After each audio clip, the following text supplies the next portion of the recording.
Vamos falar de transplante de córnea? Porque acho que às vezes as pessoas ficam um pouquinho adormecidas, né? Às vezes ficam, né, Mafalda? Os transplantes de córnea, eles evoluíram muito nos últimos anos, sabe? Aqui nós temos uma central. Temos uma central e para que o telespectador consiga entender isso um pouquinho melhor, é como se fosse um relógio e o visor do relógio, ou o vidro do relógio, que é a parte mais anterior do olho, que é a córnea e aonde pode ser trocada essa córnea, que o procedimento cirúrgico disso é chamado... Nós temos isso para mostrar, para ilustrar? Nós temos algumas imagens, foi feito geradas algumas imagens. Quer dizer que a parte do olho que corresponde... Mais anterior. A parte mais anterior que é a córnea. É, isso. Certo. Aí... Isso aí. Nós temos aí... Isso, vamos voltar a imagem. Voltar um pouquinho a imagem, isto. Isso. Essa é a parte mais anterior do olho, né, como o telespectador tá vendo aí. Essa superfície é uma superfície totalmente transparente, como se fosse um vidro, né, um cristal límpido. E devido a algumas alterações por cicatrizes, úlceras de córnea, malformações congênitas, infecções como herpes, infecções bacterianas e algumas deformidades da superfície, como ceratocone em alguns casos, eles perdem essa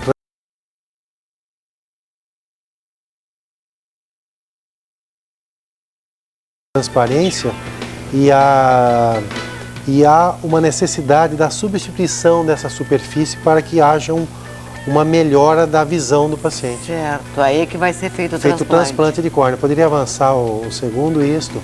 Aí foi feito um slide, né, que demonstra a remoção dessa parte anterior do olho, né, essa parte que está mais opacificada, representada aí no vídeo pela parte superior, acima da seta amarela. Certo. E a próxima, por favor.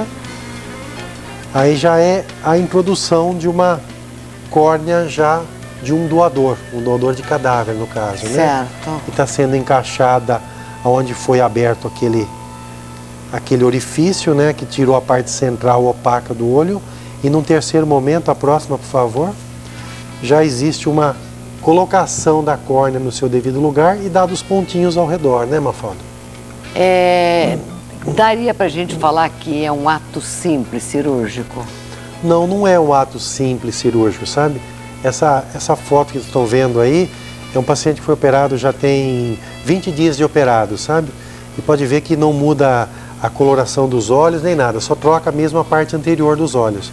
Que é a parte transparente. Transparente do olho. E tem uma próxima imagem, essa daí que o telespectador pode ver que tem pequenos...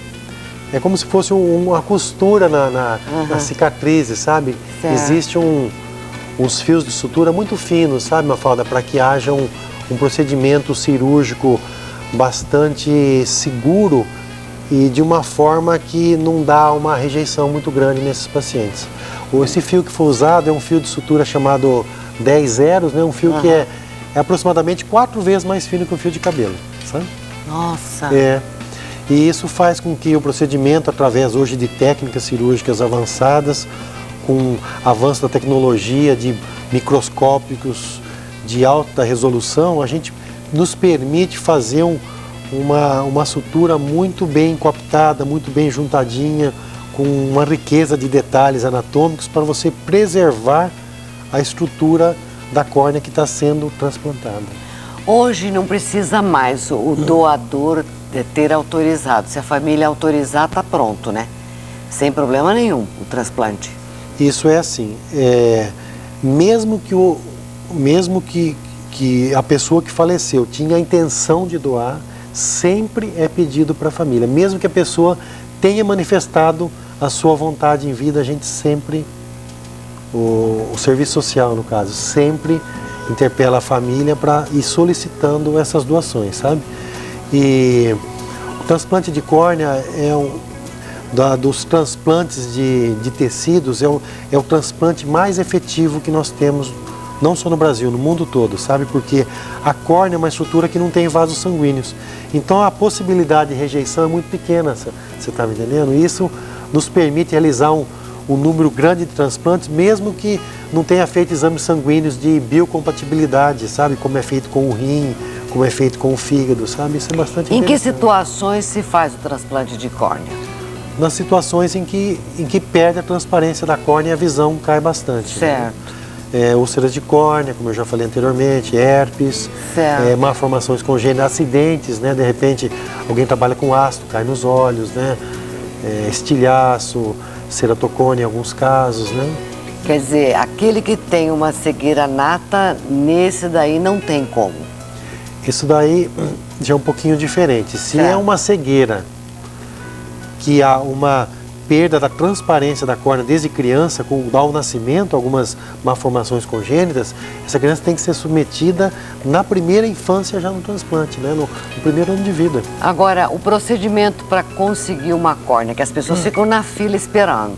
Perfeito. E como é que o médico consegue esta Como é que córnea? consegue isso? Como é que vem o doador? Isso foi assim, ó, isso foi muito bem organizado na gestão passada, no governo federal passado, através do então ministro da Saúde, o José Serra. Ele fez 33 órgãos de captação de córnea, sabe? E centrais de transplante. E espalhou pelo Brasil. Nós temos 25 capitais, 26. E esses centros de referência, eles fazem a captação, eles colocam, anteriormente as córneas eram retiradas e tinham que ser transplantadas quase que imediatamente, porque não tinha os meios de conservação. Hoje tem os meios de conservação que nos permite até 14 dias a córnea ficar esperando o receptor. Então Verdade. a gente pode programar o horário, pode programar com 1 ou 2 dias depois da remoção das córneas. Isso nos facilitou bastante. Para você ter uma ideia, Mafalda, em 1995 nós tivemos mais ou menos no Brasil 550 transplantes em todo o Brasil. Depois, com essa divulgação, com essas novas técnicas cirúrgicas, a implantação desses centros de captação de órgãos, né? Nós tivemos em 2004 10.900 transplantes. Que avanço! Então teve um avanço tremendo, né? E do total dos transplantes realizados no país, a córnea corresponde mais ou menos a uns 60%.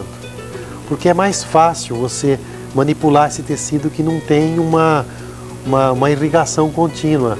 É um pouquinho diferente do rim, do coração, que os órgãos têm que estar em contínua circulação sanguínea para não desvitalizar. A córnea não depende disso, porque a córnea é nutrida pela lágrima, né?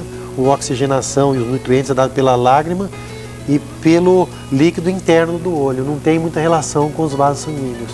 Isso nos permite avançar bastante nos transplantes, como foi visto. Né, existe o que a gente possa chamar de compatibilidade para poder ser doador?